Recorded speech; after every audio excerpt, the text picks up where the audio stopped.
Salut, on va t'expliquer dans cette vidéo pourquoi est-ce qu'on se trouve dans cette petite maison juste là. C'est un Airbnb, donc qui dit Airbnb ne dit pas de Ascarena. Et on va t'expliquer tout ça dans cette vidéo. Allez, c'est parti, on t'emmène avec nous.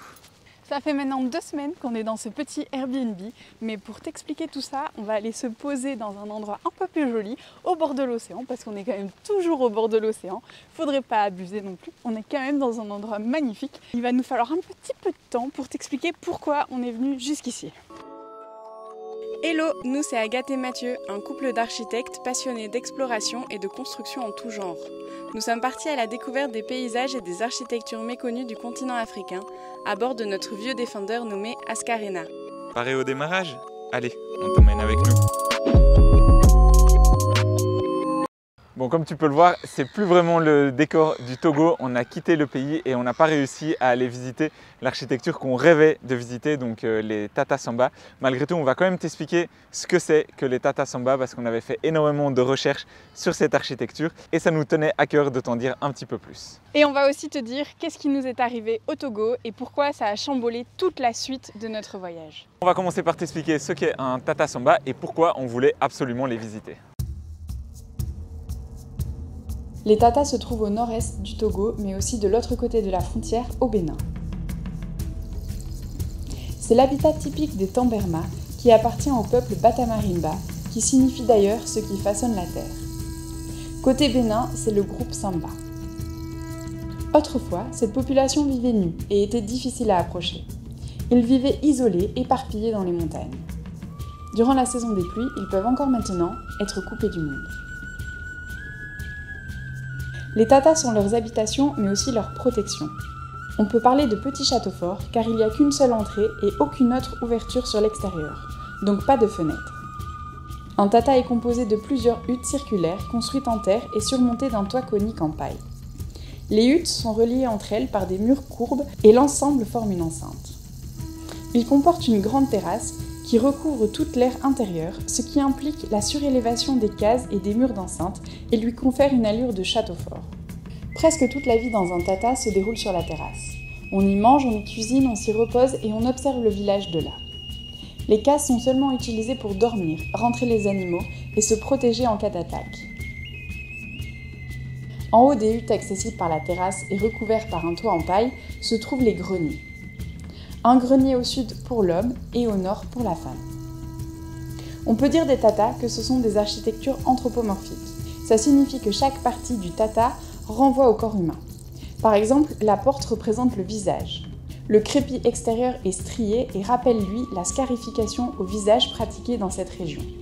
L'entrée est à l'ouest pour se protéger des vents froids, du mauvais temps et des mauvais esprits. On rentre d'ailleurs à genoux, en révérence, en regardant à l'extérieur vers l'ennemi. Les greniers représentent, eux, le ventre, etc. Tout est empreint de symbolisme et de rituels. Les Tatas sont construites avec la solidarité villageoise. Les hommes s'occupent du gros œuvre et du façonnage des murs. Les femmes de la préparation de l'enduit et de la maintenance. Il faut entre 2 et 3 mois pour construire un Tata qui durera plus de 20 ans. On estime aujourd'hui le nombre de Tatas à 5000 côté Bénin et 1600 au Togo. Malgré son classement par l'UNESCO, ces architectures sont en péril, notamment à cause des dérèglements climatiques.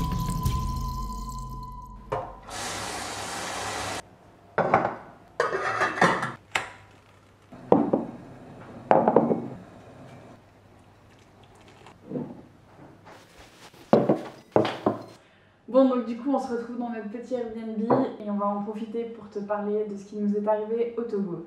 Donc on va essayer de faire rapide, on va pas rentrer dans les détails, donc si tu as des questions sur ce qui nous est arrivé, tu nous poses en commentaire, il n'y a pas de problème, on y répondra, comme ça on va pas s'éterniser sur le sujet.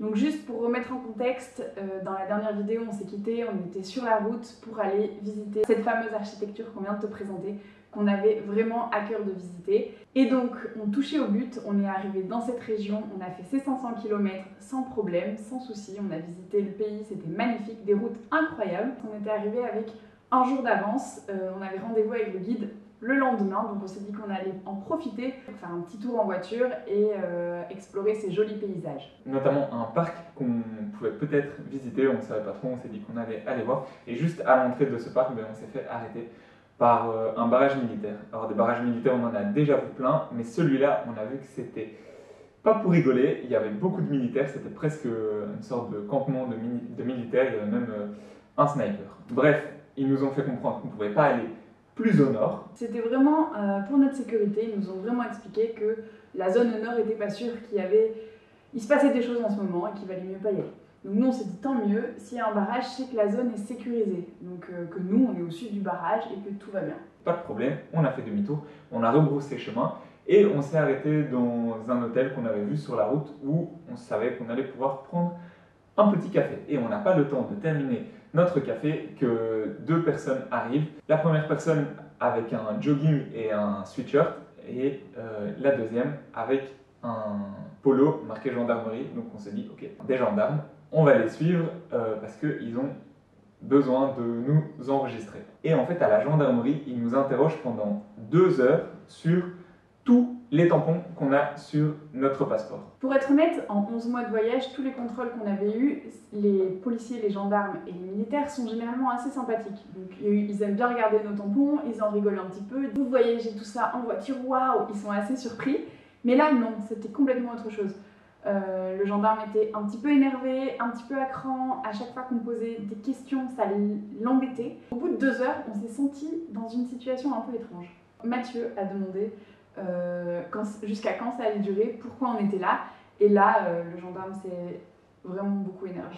Donc effectivement, je demande simplement si ça va encore durer longtemps parce qu'on est quand même parti de l'hôtel sans payer notre café. Donc petit détail, mais bon quand même. On a dû vraiment partir dans la précipitation et on sentait que vraiment ça s'éternisait. À ce moment, le gendarme m'a répondu que si j'étais pas content, j'avais qu'à appeler mon ambassade. Bonne idée. Pourquoi pas. On appelle l'ambassade de France et on leur explique ce qui se passe. On trouve qu'on est vraiment dans une situation un petit peu bizarre. On n'avait jamais connu ça auparavant durant notre voyage en Afrique. L'ambassade nous répond très calmement qu'on est dans une zone qui n'est pas du tout sécurisée, qu'on n'a rien à faire là et qu'on n'a pas intérêt à avoir de la drogue avec nous dans la voiture. Et puis que très certainement qu'on allait passer la nuit là parce qu'ils pouvaient nous garder autant de temps qu'ils voulaient. Ils nous ont fait comprendre que ce qui nous arrivait, on l'avait un petit peu mérité parce qu'on avait été dans une zone qui n'était pas sûre.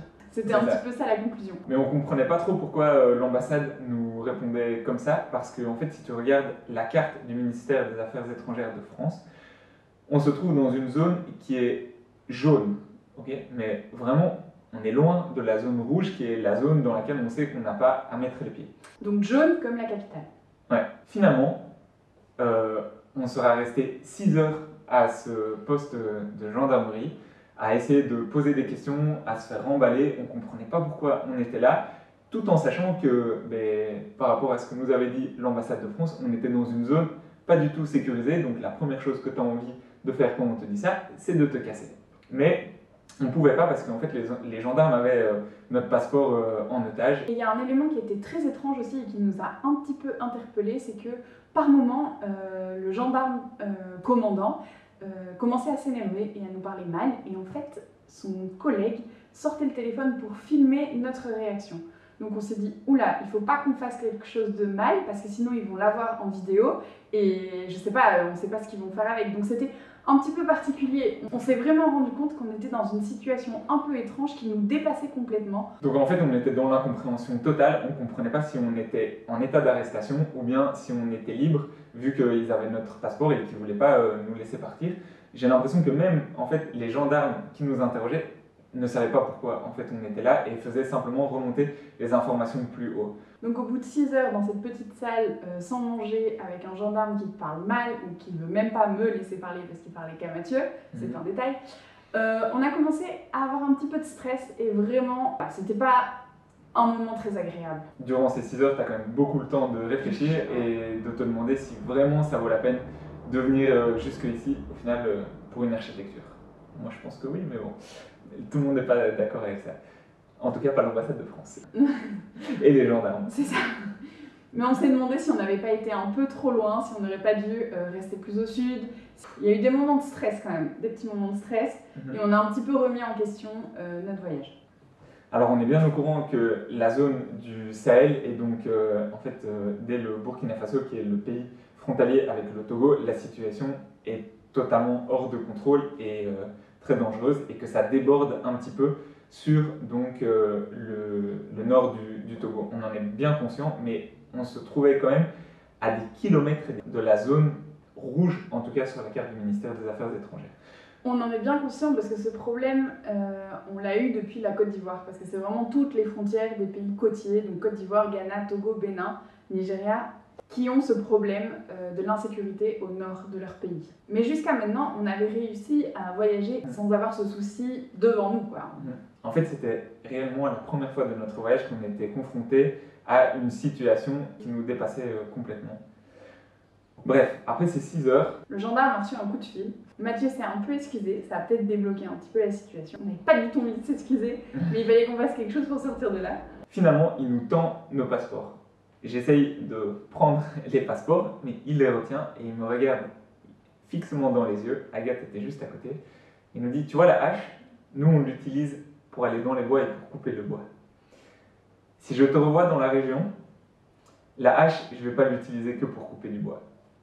Ensuite, on lui a expliqué qu'on voulait quand même aller voir les Tata Samba qui se trouvent dans cette région-là. Et il nous a dit, dégagez. Non, vous dégagez. Vous repartez au sud et vous ne dépassez pas, en gros, la moitié du pays. Et j'ai pas intérêt à vous revoir par ici. On a pris nos passeports et on est parti. On était totalement terrifiés par ce qui venait de se passer. Il faut quand même dire que le Togo est plus ou moins une démocratie, mais pas totalement. Oui, une démocratie-dictature parce que depuis les années 70, c'est le même nom de famille qui est au pouvoir. Donc il y a eu le papa et maintenant c'est le fils. Donc voilà, on a pris nos affaires et il était déjà 5h30, donc il commençait à faire nuit et on est parti dans le sud. Ça a été vraiment difficile à encaisser, franchement. On a été très stressés, on a eu peur, on s'est questionné. C'est compliqué quand même quand ça t'arrive parce que t'as organisé, t'as planifié, on avait un guide, enfin on était hyper motivés, on avait vraiment tout préparé, on connaissait le sujet hyper bien et boum, on a été stoppé dans notre élan. Alors que jusqu'à maintenant en Togo, on a adoré. Ouais, non, c'est quelque chose qui est vraiment dommage parce que c'est, je pense, un de nos coups de cœur. Le Togo, on a vraiment adoré le visiter. Les paysages, les gens, la gastronomie, la culture, c'est vraiment très riche dans ce tout petit pays. Au final, on ne connaissait rien à part les Tata Samba. Mais voilà, je pense qu'on était simplement au mauvais endroit, au mauvais moment, parce qu'on a entendu de la part d'autres amis voyageurs. Par la suite, ils ont été visiter ces Tata Samba et tout s'est très bien passé. Mais nous, on ne pouvait pas prendre le risque d'aller les voir et de se retrouver confronté à un problème pareil. 6 heures dans un commissariat assis sur un banc à te faire crier dessus, c'est pas très agréable. Voilà, on a dit bon c'est pas grave, on n'y va pas et puis on s'est dit qu'on préférerait venir visiter les Tata Samba le jour où il n'y aurait plus de problème dans cette zone et où on serait entièrement libre d'y passer tout le temps qu'on voulait. Par la suite, on a fait quelques recherches et en fait on s'est rendu compte... Et on a discuté avec des Togolais à Lomé surtout. Ouais. On s'est rendu compte que la zone dans laquelle on était est plus ou moins sous contrôle. C'est-à-dire qu'il y a des forces armées, ils essayent de contrôler la zone, mais malgré tout, il y a plein de petits incidents isolés qui ont lieu presque toutes les semaines et les autorités ont du mal à faire face à ces incidents, mais surtout ne communiquent pas au sujet de ces incidents. Et donc, l'ambassade de France est au courant qu'il y a des choses qui se passent, mais ne sait pas réellement ce qui s'y passe concrètement. Et donc, pour eux, simplement, toute la zone du Nord est pas sécure, mais... Ils ne peuvent pas le mettre en rouge sur la carte parce que ce sont des questions diplomatiques. On s'est rendu compte que ces cartes, on ne pouvait pas s'y fier, que le jaune pouvait être rouge et que le rouge pouvait être jaune. Voilà, c'est que des questions diplomatiques et ça, c'est des choses qui nous dépassent parce qu'on n'a pas les informations nécessaires pour pouvoir savoir vraiment quelle zone est sécurisée et quelle zone ne l'est pas. Ouais. Bon, heureusement, plus de peur que de mal. C'est rien de très grave ce qui nous est arrivé, mais sur le moment, ça a vraiment été en fait une totale incompréhension et simplement le fait d'être d'une certaine manière privé de notre liberté nous a fait beaucoup réfléchir sur ce qu'on voulait faire et sur la suite du voyage. Exactement. Mais ça, on va t'en parler un petit peu plus tard. On a changé un petit peu de décor pour la suite de cette vidéo. Et avant de t'expliquer où se trouve Ascarena, qu'est-ce qu'on a fait et pourquoi est-ce qu'on est dans un Airbnb pour le moment, il faut aussi qu'on se parle des prochains pays qu'on va traverser, ou du moins qu'on devait traverser. Donc on va visiter le Bénin, ça c'est sûr. On va y aller et on va faire 2 vidéos là-dessus parce que c'est aussi un super pays. On a fait des rencontres incroyables là-bas et on a vu des trucs vraiment magnifiques. Après le Bénin, on devait normalement traverser le Nigeria. C'est aussi un pays un petit peu compliqué. Si tu suis d'autres voyageurs, tu sais que c'est assez difficile. Il y a pas mal de problèmes de sécurité, de visa, au niveau des routes aussi, c'est compliqué. Même si on a vu que les gens avaient l'air très gentils et aussi qu'il y avait de magnifiques paysages. Après le Nigeria, il y a aussi le Cameroun qui est un petit peu compliqué, et qui est exactement dans la même situation. Donc on allait devoir enchaîner 2 pays qui en plus sont en pleine saison des pluies. Ça rend très compliqué le voyage, cette saison des pluies, parce que surtout au Nigeria, ils ont fermé pas mal de frontières avec le Cameroun, parce que côté Cameroun, il y a énormément de conflits. Et donc ça laisse qu'une possibilité pour les voyageurs, c'est de passer par une route qui est en plein milieu du pays, une route qui n'est pas bitumée, donc c'est une piste, et une route qui est très très dégradée par le nombre de camions qui sont obligés de l'emprunter. On a aussi été en contact avec des voyageurs qui ont eu des problèmes mécaniques sur cette route et qui se sont retrouvés bloqués en plein milieu du Nigeria, avec impossible d'avoir des pièces, impossible de bouger, d'aller chercher, d'aller voir des garages, parce que le Nigeria, si tu veux le traverser en véhicule, tu dois rester sur une seule route. Il y a des contrôles de police tous les 10 à 20 km, enfin c'est assez horrible quand même de traverser ce pays pour les voyageurs en véhicule en tout cas. Je pense que si tu cherches l'aventure et si tu veux une expérience, ça peut le faire. Nous, c'est pas forcément ce qu'on cherche. Nous, on voyage vraiment pour visiter des architectures comme tu le sais. Et là, ça allait faire donc Nigeria plus Cameroun qui sont 2 pays quand même assez grands qu'on allait devoir traverser juste pour les traverser. En plus de ça, on n'est pas très bon en mécanique, donc on n'avait pas envie forcément de se confronter à ce problème. Nous, on aime vraiment traverser un pays en le visitant, en découvrant, et voilà, on s'est rendu compte que c'était quand même beaucoup de kilomètres.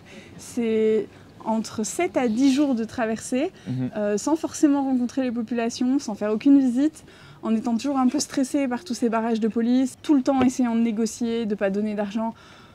Et en plus de la situation au Nigeria qui est un petit peu compliquée, on commence à tous les deux être très très fatigués. On a tous les deux eu 2 fois la malaria, on a tous les deux eu la typhoïde et Agathe a eu récemment aussi un ulcère à l'estomac. Alors si tu nous suis sur Instagram, peut-être que tu es au courant de tout ça, mais c'est vrai qu'on n'en a pas trop parlé dans nos vidéos. D'ailleurs, je tenais à remercier tous les jolis messages qu'on a reçus sur Instagram, d'encouragement et de bon rétablissement. Bref, du coup, toutes ces maladies, ça nous a beaucoup fatigués. À la fin, on avait un petit peu l'impression d'être malade toutes les 2 semaines. C'était un peu lourd et on prend du temps à récupérer quand même parce qu'on vit à l'extérieur, donc on n'est pas toujours dans des endroits hyper confortables. Et surtout, il y a la saison des pluies qui a vachement compliqué notre repos. Et tu rajoutes à ça la chaleur. Après ce qui nous est arrivé au Togo, on a posé un petit peu toutes les options qui nous restaient sur la table et on s'est rendu compte en fait qu'on a 3 options pour le reste du voyage. Première option, traverser le Nigeria et le Cameroun, sauf qu'on s'est rendu compte qu'on allait devoir les traverser tout seul. Et si tu suis d'autres voyageurs, tu sais que la plupart des gens qui le font en convoi et c'est évidemment pour des raisons de sécurité ou bien avec une escorte, mais ça coûte une blinde. Le problème c'est que tous les voyageurs sont déjà passés et ceux qui restent, ils vont attendre la fin de la saison des pluies. Donc on arrive à notre deuxième option, c'est attendre la fin de la saison des pluies pour traverser le Nigeria. La fin de la saison des pluies c'est plus ou moins vers octobre, on ne sait jamais vraiment exactement quand ça s'arrête. Et le problème c'est que quand la saison des pluies s'arrête, la route est dans le pire état possible.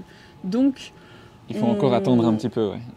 Après la saison des pluies, il fallait encore attendre quelques semaines, voire un bon mois. Et en plus de ça, il faut que tu trouves un pays dans lequel tu peux avoir un visa assez long pour pouvoir rester. Donc à un moment, on avait regardé pour pouvoir faire du bénévolat ou quelque chose comme ça, ou s'impliquer dans un projet, mais à cause du visa, c'est hyper compliqué de rester longtemps dans un pays.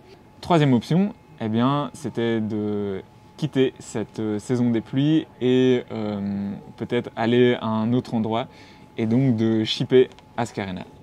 C'est ce qu'on a fait. Donc Ascarena est actuellement dans un container, dans un bateau. Là, on est dans un nouveau pays, dans une nouvelle région. Comme tu le vois, nouvelle température. Il fait beau, plus de pluie. En tout cas, depuis qu'on est arrivé, on n'en a pas eu. Ça fait quasiment 1 an qu'on voyage maintenant et on a envie de faire de nouveaux projets. On a plein de nouvelles idées et ça va être un bon moment pour les démarrer. On s'est clairement tourné vers cette troisième option après ce qui nous est arrivé au Togo. Donc c'est-à-dire qu'avant, on pensait vraiment qu'on allait traverser le Nigeria et après cet incident, franchement c'était très stressant et on n'a pas eu envie de repartir dans des semaines de stress comme ça avec l'insécurité, les informations actuelles et sur le moment c'était difficile à avoir et donc qu'on allait vraiment traverser ce pays dans l'inconnu. On a pris la décision que pour notre sécurité et pour notre santé de stress, il valait mieux aller vers cette troisième option. Voilà, là on est dans un Airbnb, dans un nouveau pays, avec un nouveau climat, et on a plein de nouveaux projets qui vont arriver. On a notamment une nouvelle série de vidéos qu'on va commencer. Et bien évidemment, tous ces nouveaux projets de vidéos et toute cette nouvelle série va être encore tournée vers l'architecture, mais peut-être qu'on va se tourner vers un autre style d'architecture, tout en gardant l'esprit des vidéos qu'on fait jusqu'à maintenant. Alors je pense qu'on a fait le tour de la question sur ce qui nous était arrivé au Togo, mais si tu as des questions, n'hésite pas à nous les poser en commentaire, on va essayer d'y répondre du mieux qu'on pourra. Sur la suite de l'aventure, il y aura 3 vidéos, la vidéo sur Lomé et 2 vidéos sur le Bénin, parce qu'on a quand même voyagé au Bénin sans Ascarena, donc c'était un petit peu une nouvelle aventure aussi pour nous au Bénin, et on a vraiment adoré visiter ce pays. Ensuite, on te dira où on est, ce qu'on fait, et tous les prochains projets qui nous restent à réaliser. On se dit à plus dans une prochaine vidéo. Ciao. Allez, ciao.